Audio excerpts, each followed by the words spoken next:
Com todo respeito, sogrão, esse seu jeitinho de sentir o aço é coisa do passado. Hoje, a precisão do computador resolve tudo. Deixa a engenharia de verdade com quem estudou para isso.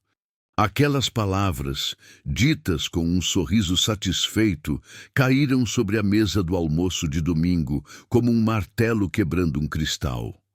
O barulho dos talheres parou. O cheiro do frango assado da minha esposa, que sempre me trazia tanto conforto, de repente pareceu desaparecer.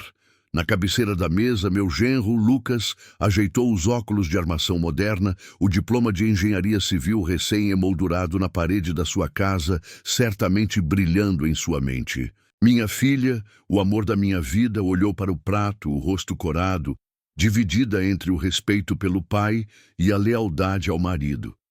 Eu apenas respirei fundo, olhei para as minhas próprias mãos, grossas e calejadas por mais de 50 anos de trabalho em canteiros de obras. Mãos que conheciam a linguagem dos metais, o gemido de uma viga sob tensão, a música de um rebite bem cravado a quente. Eu não disse nada, apenas assenti lentamente, naquele silêncio constrangedor, enquanto ele se vangloriava sobre seus softwares de modelagem 3D. Eu senti um frio na espinha. Porque a nossa conversa não era sobre teorias ou vaidades. Era sobre a velha ponte de ferro que corta o rio e une nossa cidade. Uma estrutura que eu conhecia mais do que conhecia a mim mesmo. E eu sabia, com uma certeza, que não vem dos livros, que a arrogância dele ainda cobraria um preço muito alto. Meu nome é Ademar, tenho 72 anos. Sou mestre de obras aposentado aqui da nossa querida Itajubá. Aposentado dos papéis, da burocracia, de bater ponto. Mas a gente nunca se aposenta daquilo que a gente é. E eu sou um homem das estruturas. Eu não aprendi meu ofício numa sala com ar-condicionado, olhando para uma tela. Eu aprendi debaixo de sol e chuva, com o cheiro de metal quente e graxa impregnado na minha roupa. A minha faculdade foi o canteiro de obras, e meus professores foram homens de poucas palavras e mãos que pareciam feitas de couro e aço. Nós não tínhamos programas para simular a fadiga de um material, nós sentíamos a fadiga. A gente aprendia a ouvir uma estrutura. Cada estalo, cada vibração, cada rangido era uma palavra numa língua que só a experiência ensina. Eu passei décadas trabalhando com pontes e viadutos de aço rebitado, como a nossa. Era uma arte. O rebite era aquecido no braseiro, até ficar vermelho cereja, quase branco. Um menino o arremessava para o alto. Outro o pegava numa espécie de cone e a equipe de rebitagem, com martelos pneumáticos, cravava ele no lugar. O som era uma sinfonia metálica que ecoava pelos vales. E a mágica acontecia quando ele esfriava. Ele encolhia, apertando as placas de aço com uma força descomunal, uma força viva, que dava à estrutura uma certa flexibilidade, uma capacidade de respirar. É um tipo de conhecimento que não se acha mais em livros didáticos. E é por isso que, antes de continuar essa história, eu quero agradecer ao canal A Carta na Manga por me dar voz, por dar espaço para gente como eu. Se você também acredita que a experiência tem um valor que não pode ser medido, se inscreve aí no canal para fortalecer essa ideia. Porque o que aconteceu a seguir foi a prova de que existem coisas que nenhum computador do mundo consegue calcular. Aquele almoço de domingo foi apenas o começo. A humilhação foi a primeira rachadura, não na ponte, mas na minha família. E o projeto de modernização da ponte, liderado pelo meu genro, já estava em andamento. As semanas que se seguiram àquele almoço foram um exercício de paciência e angústia. O projeto de modernização da ponte, capitaneado por Lucas e sua empresa, virou o assunto da cidade. Ele era o rosto do progresso, o filho da terra que voltou com o conhecimento da capital para cuidar do nosso patrimônio. Vi a foto dele no jornal local, ao lado do prefeito, ambos sorrindo com os planos da reforma abertos sobre uma mesa. A legenda falava em aumento da capacidade de carga e segurança de ponta. palavras que soavam bem, mas que me causavam um calafrio. Eu não aguentei. Numa manhã, peguei meus antigos cadernos de anotações, com as capas gastas e as páginas amareladas, e fui até o escritório temporário que montaram perto da ponte. O cheiro era de café fresco e de impressora. Nova. Lucas estava numa sala de vidro, mostrando gráficos coloridos num telão para uma equipe de engenheiros que deviam ter todos a metade da minha idade. Quando ele me viu, seu sorriso foi educado, mas seus olhos diziam que eu era uma interrupção. Pois não, sogrão? Aconteceu alguma coisa? Eu abri um dos meus cadernos sobre a mesa dele, mostrando um esquema que eu mesmo desenhei à mão, décadas atrás, detalhando a junção de uma viga mestra. Lucas, eu vim falar sobre os parafusos. Eu disse, a voz calma. Você não pode simplesmente arrancar os rebites e colocar parafusos de alta tensão no lugar. Não nessa estrutura. Ele olhou para o meu desenho como quem olha para um fóssil. Ademar, nós já fizemos a análise de elementos finitos. O software modelou cada centímetro da ponte. Os parafusos são mais seguros. A matemática prova isso. Eu insisti. Filho, a ponte não é só matemática. Uma estrutura rebitada a quente como essa tem uma alma. Ela respira. Os rebites permitem uma microflexibilidade, uma dança que dissipa a tensão. Esses seus parafusos são rígidos, são uma âncora. Eles vão pegar toda a vibração do trânsito e, em vez de distribuir, vão concentrar a força num único ponto. Ela não foi feita para isso. Você vai criar um ponto de estresse que não existe hoje. Um dos engenheiros mais novos soltou uma risadinha que disfarçou com uma tosse. Lucas suspirou, o mesmo ar de superioridade do almoço de domingo. Sogrão, eu aprecio a preocupação, de verdade. Mas isso é engenharia do século passado.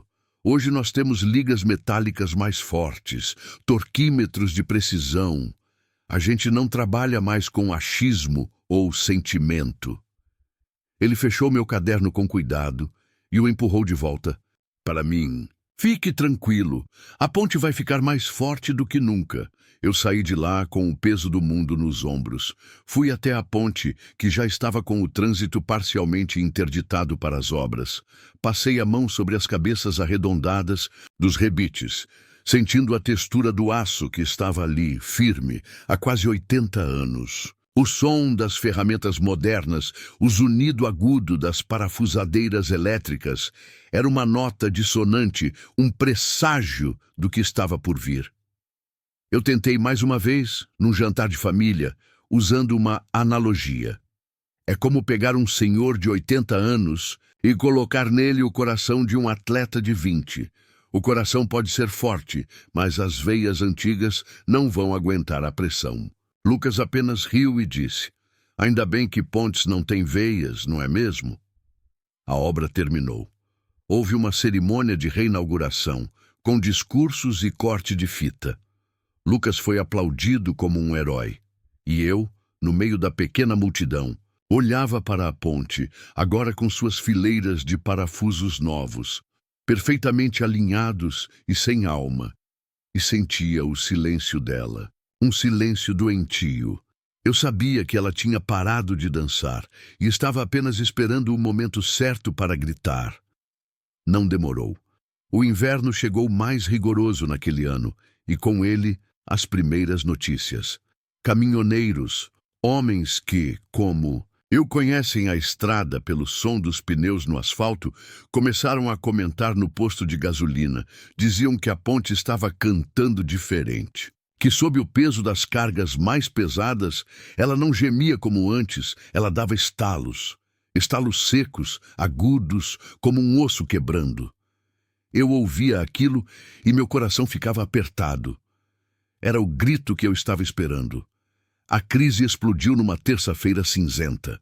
Uma fila de caminhões carregados com minério, mais pesados que o normal, atravessava a ponte. Foi então que o estalo mais forte de todos foi ouvido. Um som que não foi ouvido apenas pelos motoristas, mas pelos moradores das casas mais próximas ao rio. um som de metal se rasgando. O pânico foi instantâneo. Alguém viu. Uma fenda fina como um fio de cabelo no começo, mas inconfundível, havia aparecido numa das vigas mestras, bem perto de uma das junções modernizadas por Lucas. Em questão de horas, a fissura já tinha centímetros. A ponte foi interditada imediatamente. O caos se instalou em Itajubá. A ponte era a nossa artéria principal. Sem ela, a cidade se partiu em duas. Ambulâncias precisavam dar uma volta de quase 1 hora. O comércio começou a sofrer. A culpa, antes invisível, agora tinha um rosto. O da incompetência. Eu vi a cena com meus próprios olhos. Fui até a cabeceira interditada e observei. Lucas e sua equipe corriam de um lado para o outro, parecendo formigas num formigueiro atacado. Montaram sensores, usaram drones, conectaram laptops à estrutura. Seus rostos, antes cheios de confiança, agora estavam pálidos, cobertos por um suor frio. Eu via Lucas gritando ordens, olhando para um tablet que mostrava gráficos e números que, para ele, não faziam o menor sentido. O computador insistia que a estrutura estava sólida. Os cálculos estavam perfeitos. O modelo 3D não mostrava nenhuma falha. Mas a ponte de verdade, de aço e rebites, estava ali, morrendo na frente deles, e o som baixo e contínuo do metal se fatigando era a única verdade que importava. Eles estavam completamente perdidos. A engenharia de verdade, aquela que ele disse que era para quem estudou, não tinha nenhuma resposta. Eles não sabiam o que fazer. Por 2 dias, a cidade assistiu ao balé inútil da tecnologia. 2 dias em que a fissura na viga mestra aumentou, lenta mas implacavelmente, milímetro por milímetro. No 3º dia, eu não aguentei mais. Vesti meu antigo casaco de lona, o mesmo que usei por 30 anos em canteiros de obras, e caminhei até a barreira policial. O chefe da Defesa Civil, um homem chamado Guedes, que eu conhecia desde menino, estava ali, o rosto marcado pela exaustão e pela preocupação. Ele me viu e veio na minha direção. Seu Ademar, que tristeza, não é? Eu assenti. Guedes, eu preciso chegar mais perto. Eu conheço essa ponte como a palma da minha mão. Ele hesitou. Olhou para a equipe de engenharia do meu genro, que discutia acaloradamente em volta de uma mesa cheia de papéis. E então olhou de volta para mim. Havia um desespero em seus olhos que me disse que ele já não tinha mais nada a perder. Vem comigo, ele disse. Eu passei pela fita de isolamento e ignorei completamente a tenda dos engenheiros. Não olhei para os gráficos, não dei atenção aos laptops, fui direto para a ponte. Guedes me seguiu. Pedi para que parassem qualquer máquina barulhenta por 1 minuto.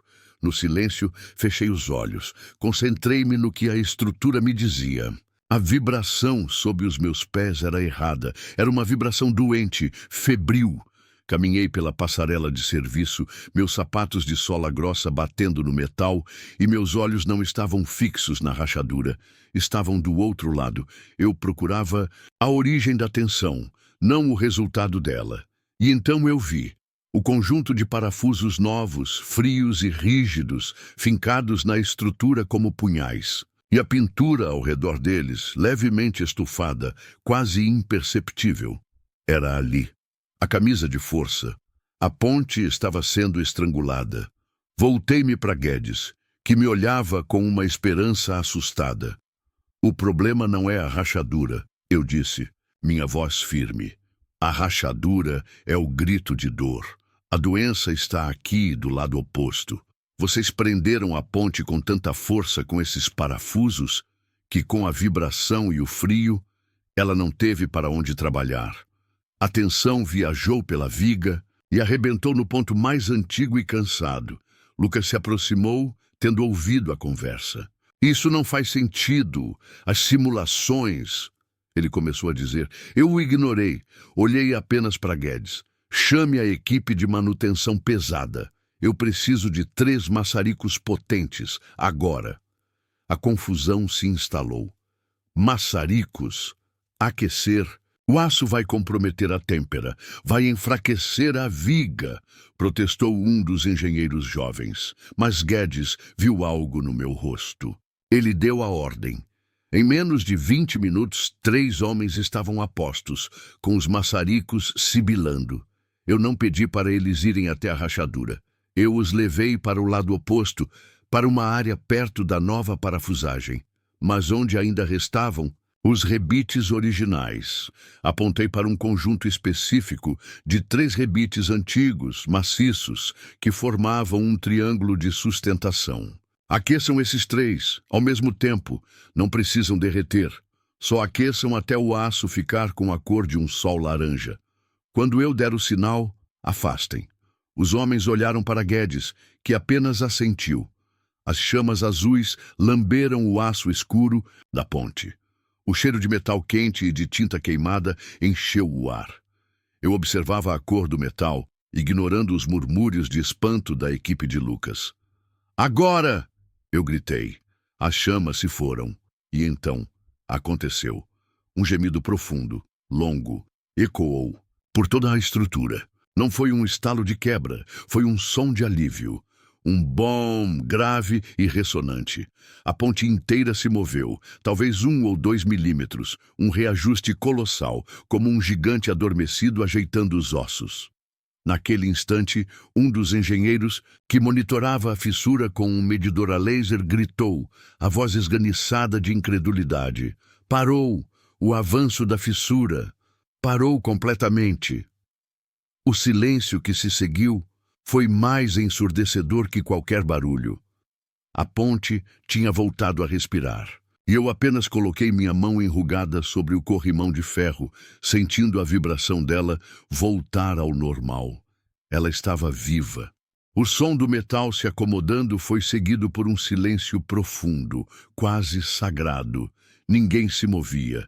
A equipe de Lucas olhava para os seus equipamentos, para as telas que ainda diziam que tudo estava errado, e depois olhavam para mim, um velho, com um casaco surrado, como se estivessem me vendo pela primeira vez.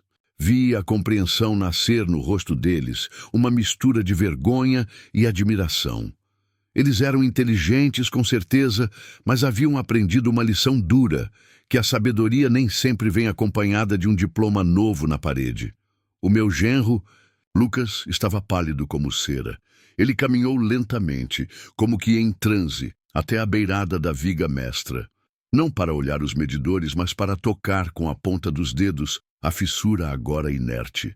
Ele olhou para as próprias mãos, macias e sem calos, e depois olhou para as minhas. Naquele momento, eu não vi arrogância em seus olhos. Vi o desmoronamento de um mundo inteiro de certezas. Ele não disse nada. Não precisava. O silêncio dele era a confissão mais eloquente de todas. Foi Guedes, o chefe da Defesa Civil, quem quebrou o feitiço. Ele se aproximou de mim, e na frente de toda a equipe de engenharia, de todos os policiais e bombeiros, ele tirou sua luva de trabalho e estendeu a mão. Seu Adhemar, ele disse, a voz embargada pela emoção. O senhor não salvou uma ponte. O senhor salvou a nossa cidade. Eu não tenho palavras para agradecer. O aperto de mão dele foi firme, o tipo de aperto que transmite um respeito que vale mais do que qualquer medalha. Os homens da manutenção, os que operaram os maçaricos sob minha ordem, se aproximaram e um a um assentiram com a cabeça, um gesto simples, mas que, entre homens do ofício, significa tudo. Em seguida, eu vi o prefeito, que antes só tinha olhos para Lucas, caminhar na minha direção, deixando meu genro para trás, sozinho com seus cálculos inúteis. O prefeito me agradeceu profusamente, prometeu uma homenagem, mas eu mal ouvia. Minha atenção estava no meu genro. Eu vi quando Guedes foi falar com ele. A conversa foi curta, os gestos foram duros. Vi Lucas entregar seu crachá de responsável técnico. A consequência de seus atos não veio de mim, mas da realidade. Ele não foi humilhado, foi confrontado com a verdade. Naquele momento senti um toque no meu braço. Era minha filha. Seus olhos estavam cheios de lágrimas, mas ela sorria. Ela me abraçou com força, ali, na frente de todo mundo. Pai, me perdoa. Me perdoa por não ter dito nada. Eu apenas a abracei de volta. A ponte estava salva. Minha família também. E enquanto os primeiros aplausos começavam a surgir da multidão de curiosos que se aglomerava atrás da barreira, eu olhei para a velha estrutura de ferro e aço e senti que ela também me agradecia em sua linguagem silenciosa e resiliente. Hoje, a ponte continua aqui, mais forte do que nunca. Eles seguiram as minhas recomendações, substituíram os parafusos rígidos por um novo sistema que simula a flexibilidade dos rebites antigos, uma solução que uniu o conhecimento moderno à sabedoria do passado. Às vezes, eu caminho por ela no fim de tarde, sinto a vibração dos carros e caminhões, e ela parece me cumprimentar. O progresso não é apagar o que veio antes, é construir sobre alicerces sólidos. Um computador pode armazenar milhões de informações, mas ele não tem memória. Ele não se lembra do inverno rigoroso de 68, quando uma camada de gelo rara pesou sobre a estrutura, nem do calor sufocante que veio depois da grande enchente de 82. Ele tem dados, mas não tem vivência. As estruturas, assim como as pessoas, têm uma história e é preciso saber lê-la para cuidar bem delas. Lucas, meu genro, veio me procurar em casa uma semana depois de tudo. Não veio com gráficos nem com desculpas técnicas. Veio com uma garrafa de vinho e 2 copos. Sentamos na varanda. E ele não falou sobre coeficientes de dilatação ou análise de elementos finitos. Ele me perguntou sobre o meu pai, que me ensinou o ofício. Perguntou das minhas primeiras obras, dos desafios que enfrentei quando tinha a idade dele. Pela primeira vez, ele não queria me ensinar nada. Ele queria aprender. Naquele fim de tarde, eu não vi um engenheiro arrogante na minha frente, mas sim um construtor. Um homem que entendeu que a fundação mais importante de qualquer obra é a humildade. A ponte o ensinou da maneira mais dura, mas a lição foi aprendida. Essa foi a minha história. Uma história sobre aço, orgulho e a sabedoria silenciosa que o tempo grava nas nossas mãos e no nosso coração. E eu sei que não sou o único. Tenho certeza que aí, do outro lado da tela, tem muita gente que já foi subestimada pela idade ou pelo seu jeito antigo de fazer as coisas, mas que na hora do aperto, quando a teoria falhou e o pânico se instalou, tinha a resposta, tinha a carta na manga. Por isso, quero convidar você a dividir a sua história aqui nos comentários. Conte pra gente aquela vez em que a sua experiência, o seu jeitinho, fez toda a diferença. Vamos mostrar juntos que o conhecimento de uma vida inteira tem um valor que não pode e não deve ser substituído. E se você gostou do meu relato e acredita na força dessas histórias, se inscreva no canal A Carta na Manga para que mais vozes como a minha possam ser ouvidas. Um grande abraço e obrigado por me escutarem.